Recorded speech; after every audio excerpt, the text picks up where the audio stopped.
All right, coach, coming off a 1-1 weekend versus number 9 BU, heading into a one game against BC tomorrow night. Just want to get your thoughts on the previous weekend and how you guys are looking headed into tomorrow night's matchup. Yeah, I thought we had a great weekend of hockey for against BU. I don't know, playing a team of that caliber on the road, as I said last week, I think they're certainly one of the more formidable teams in our league. And I thought we matched up against them pretty well. I thought we took too many penalties on Saturday night. That was the biggest issue for us. But overall, pretty good weekend. And now we move on to Boston College, who have watched their whole game on Monday. I actually watched their game against Northeastern at Northeastern. Then I watched their game Sunday. And, they're another team that really poses a lot of problems if you turn the puck over and you don't manage it, because they've got a lot of skill and depth up front.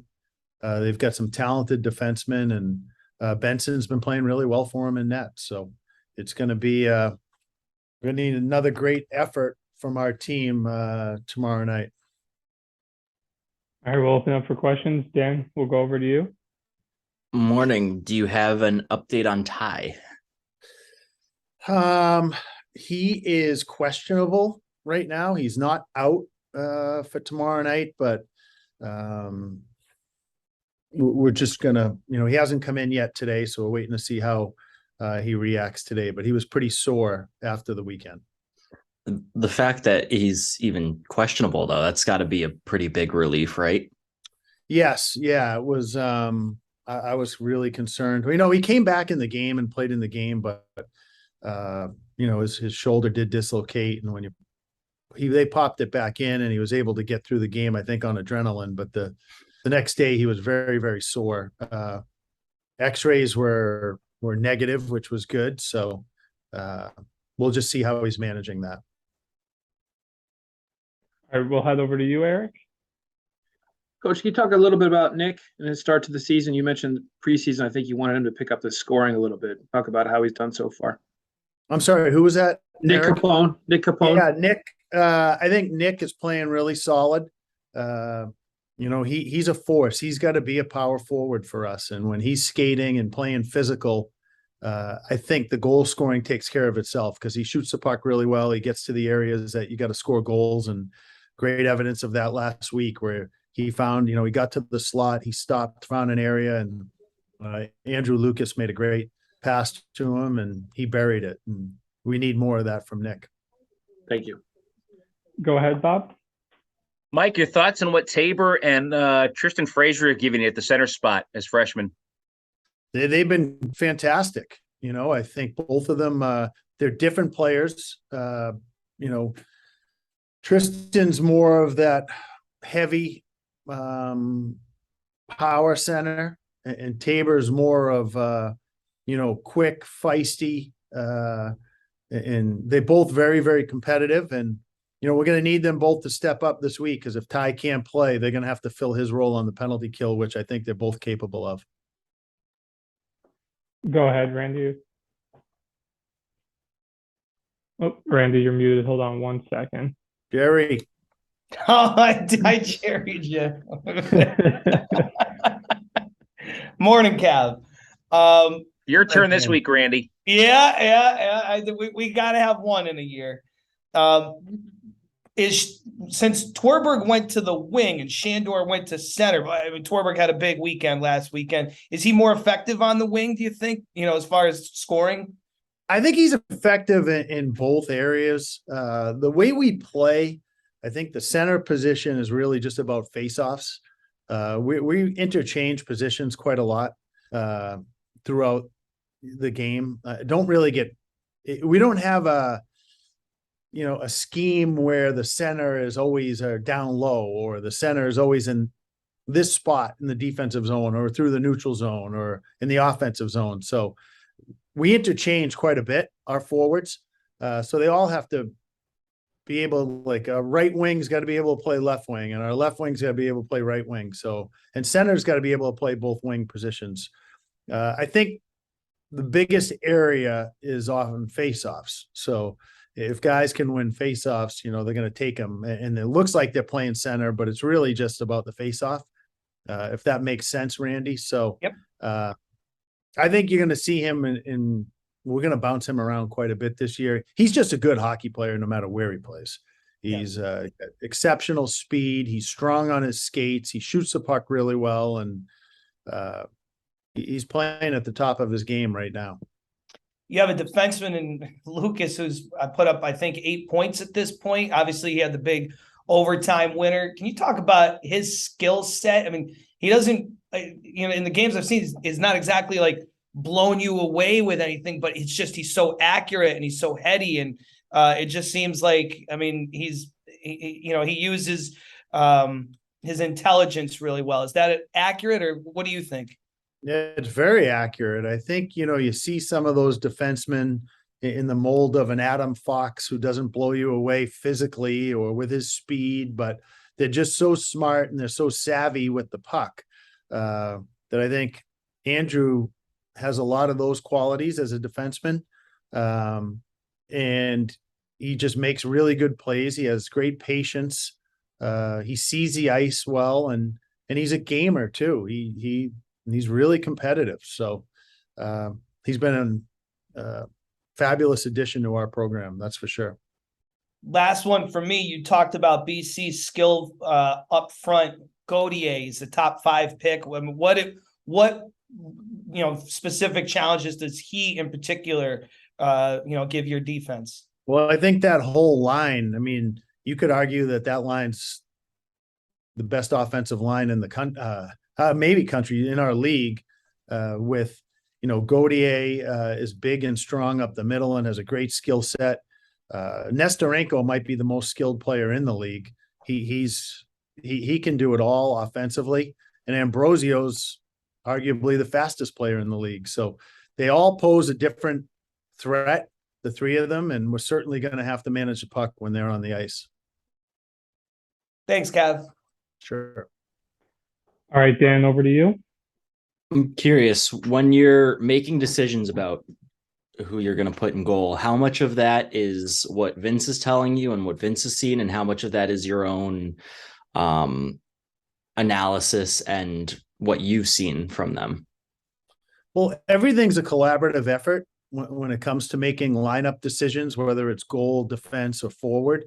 And we'll have a meeting right after I get off this call regarding those decisions. And I take everybody's input very seriously. And certainly I'll take Vince's input on the goaltending. I'll take that into consideration more than I'll take Tyler's on the goaltending. But Tyler has a voice, and I will listen to him, but that's Vince's expertise. And I'm going to listen to Tyler on the defenseman a little bit more. And Mike has a say, and Joe Ferris has a say in the meetings. Everybody has a say. Ultimately, I have to make the ultimate decision, but I do rely on my staff quite a bit when we're making those decisions. If 4 of them are saying play X, very rarely do I go against them and say, okay, well, I'm making this ultimate decision. If 4 of my 5 staff say Dan Conley should be in the lineup tonight, then I usually go with that decision. Very, very rare will I overrule them all. You might want a new staff if they want me in the lineup, though. Well, we'll see. All right, Andrew, we'll head over to you. Hey, Kev, sorry if this already came up, but it feels like at least I finally stopped asking you what it was going to be like to face Jerry in the last couple of years. So now that we have Greg in charge, you guys are on the same staff for a number of years. Just what will that be like as head coach to be squaring off against him? Yeah, Andrew, when you've been in college hockey as long as I have, you have a lot of friends in the I had to go up against Joe Pereira last weekend, who was on my staff for a long time, and Greg and I worked together for a long time. I work with Ronnie Ralston at Providence. I have a tremendous amount of respect for him. not only as a coach, but as a person. He's on my Christmas card list. But that all being said, tomorrow night, he's an opponent, and I know he wants to win and I want to win, and we're both going to do everything we can in our power to help our team be successful. And at the end of it, I'm going to shake his hand and we're going to move on. And that's how it is. I think when you have great respect for the other coach, and that's how it should be, regardless of whether it's a friend or not. But he is, and I'll look forward to playing golf with him when the season's over. We usually play at least once or twice every year, or at least I try to, and enjoy those times. So hopefully that answers your question. It does. Yeah, no, I appreciate that. Thank you.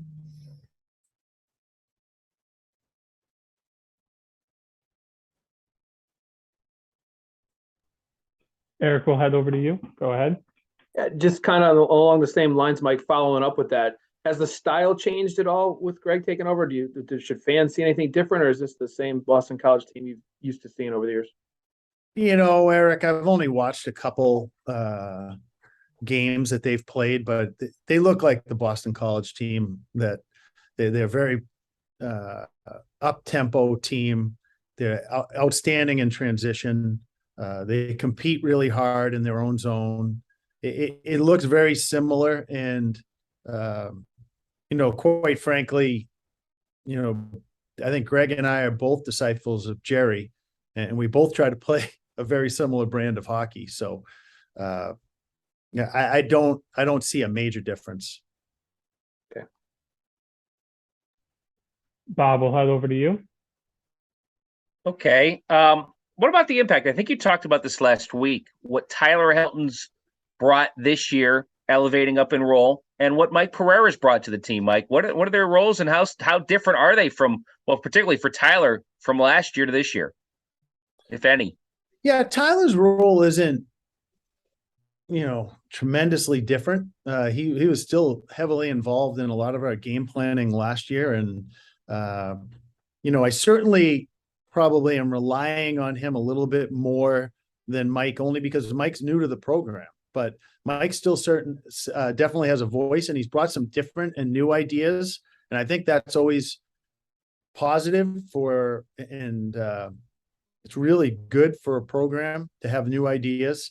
Because sometimes you get stuck in your own way and you're used to doing things one way. And Mike has brought some different ideas, which I've really enjoyed listening to. And I think his biggest asset to our program this year is going to be on the recruiting trail. And he's really been out quite a bit. He's missed some games, as you've seen, because he's out, trying to find players. Because at the end of the day, you can have the greatest systems in the world, and to quote Jerry used to say this all the time: it's not so much about X's and O's as it is about Jimmys and Joes. Like, make sure you get the good Jimmys and Joes. Those will win over X's and O's all the time. Randy, we'll go over to you. Cav, about the penalty kill, what is something that maybe, to the naked eye, someone who's not an expert, that you do really well on the penalty kill, maybe in the neutral zone that fans and broadcasters may not see? What's something I could look for on the broadcast tomorrow that says the penalty kill is really effective? You want us to give away all our secrets right now? But no, I think our penalty, as I said last week, the most successful penalty kills, you can kill penalties a variety of ways. There's no one set way to kill a penalty. You can be an aggressive kill. You can be a kill that it plays a tight box and, blocks shots and takes away passing lanes and relies on your goaltender to make a save. There's a lot of different ways you can be effective on the penalty kill. The most important thing is that everybody's on the same page. You can't have two guys being aggressive and two guys being passive, or three guys being aggressive and one guy being passive. The penalty kill has to be on the same page to be effective and efficient. So I think that's, whether we're going aggressive or whether we're going to be sit back, and we'll give teams different looks. We just have to be in sync. and that's the thing we've been doing pretty well. We've been able to be really in sync when we're killing penalties and on the same page. Great stuff. One last question, just because you kind of brought up how you and Greg are disciples of Jerry. Even he's such a giant in the sport, and even in retirement, I've read some things that you said so positively. Like he'll text you after a game, something really encouraging. I mean, is he still, with so many disciples and you guys being two examples coaching, is he still affecting the sport of college hockey in a positive way, kind of in a mentor role to many coaches? Oh, sure. I'm like now with all his free time, I'm on a bunch of his group text chains, with, Scott Pollock and Wayne Wilson. We work together at Bowling Green, and he's really good about staying in touch with all of his former assistants. Buddy Powers is on some of them, and it's great. It's I think it's fantastic. I really do. And I talk to him at least once a week. And I always enjoy those conversations and they're not always about hockey. They're about a lot of different things. I spent a long time with him, and there's no question he's at arguably there's a few guys that have had a major influence on my career. Terry Mahar, my college coach, and Jim Logue, my high school and coach and a colleague at BC, and of course Jerry. As far as hockey goes, and it's something that I cherish, and I feel fortunate and grateful that I can pick up the phone and call him about a lot of different things. Awesome. Thanks, Cav. All right, Dan, we'll head over to you. You mentioned Ty earlier, but any other injury concerns heading into tomorrow? There's a couple guys that are dinged up, so we'll see. I got to wait to see. I'm not going to say that right now we're 100% healthy. There's a couple guys dinged up, and I'll see today at practice whether or not they're able to go. But for the most part, we should be pretty good. Any chance we see a new freshman center tomorrow? There's always a chance. There's always a chance. Roman, you are 4 weeks into the season. How has it gone based on your expectations so far? Right now, I think, the standings and, the results of each game have been, what we wanted. We've been winning, so that's a good thing. And, I still think we got a lot of room to improve too in our game and, in our systems too, going on. But I think right now, we're really happy with how we're playing, and there's still a lot of room to grow. So, which is a good thing going down, going into Christmas too. Randy, we'll head over to you. Hey, Roman, how are you? Doing well. How are you? Very well, thanks. So much of the offense starts with your defense, and it's even more noticeable, I think, this year with the skill sets up front, those long stretch passes, from D zone to offensive zone. How, what's that like playing for you? Is it a little kind of more fun to get you more involved in these guys and kind of quarterbacking the rush and zone entry? Yeah, no, absolutely. We have tons of skill up front, which, definitely helps us in the O zone, which we get a lot more running time, you can tell. So, it's fun anytime you get to play offense and be in their zone a little longer. So definitely with the higher skill, we're in their zone a little longer, and able to play some offense and try to contribute a little bit that way. I've heard some teammates, really praise your D partner, John Spetz, for his intelligence and decision-making on the line. I wonder what it's like playing as a D partner with him, and, what he brings, what you get to see every day working with him. Yeah, no, absolutely. He's a player that's just super smart. The angles he takes, the decision he makes on the breakouts, and offensively too. He's so smart, and he's always in the right spot, it seems like. So playing with him has been really easy for me, I guess, too. So it's just he's in the right spot all the time. When I need to pass to him, he's there. It's and he's always talking too. So he's been great. He's we've worked together for the start of the year so far, and he's been awesome so far. Cav talked about the skill set that Boston College brings up front, especially the line of Gautier, who's a top 5 pick, with Ambrosio, who's so fast, and Nestorenko, who's so skilled. What's that challenge going to be like for you defensively? I mean, right now, the last few weekends we've played Ohio State, BU, and BC. They've all been skilled teams, so we're on that trend right now, playing those skilled teams, and are able to contribute offensively too. So right now it's about taking away their time and space. That's what we've been harping on all week, and the past few weekends. So the more we can close them out before they get into our zone, and not let them get like that running game type thing going on. So as soon as we can close them out and be physical on them, that's gonna make us successful this weekend. Last one from me, a top 10 ranking. You're the captain of the early on, but the top 10 team in the nation. How do you balance really being proud about that with keeping the focus on the next game, and how does that all kind of balance as far as team psyche, team attitude? Yeah, I mean, I think we're really happy with it. I mean, it's huge, especially to be the first team ranked, top 10.